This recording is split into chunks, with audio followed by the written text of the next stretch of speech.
Dude, you didn't need to send 2 spools. I appreciate it. I just went through and I checked the diameters of the spools and the hole positions, and they seem consistent between the 2 spools. Having 2 does help make sure things are consistent. Now, ironically, I just tried this with Durmic, and it was a disaster because the spools varied so much just between 2 spools. But these here are pretty much the same. So that's going to make life a little easier. Here's the design, the adjusted design for this spool, and we have it adapted, and we'll do our test prints. Yeah, they're done.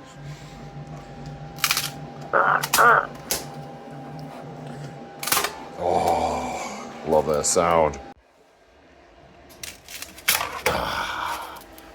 So here it is, and I've done several loads and unloads, and I've just did a test print.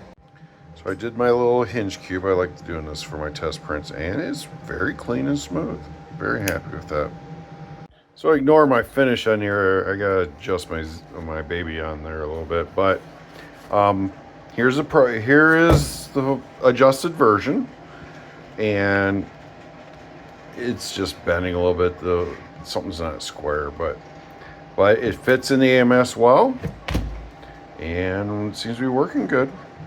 I have uploaded the Elegoo onto the existing model of 66787 on MakerWorld, and also on Primbles.com number 650126.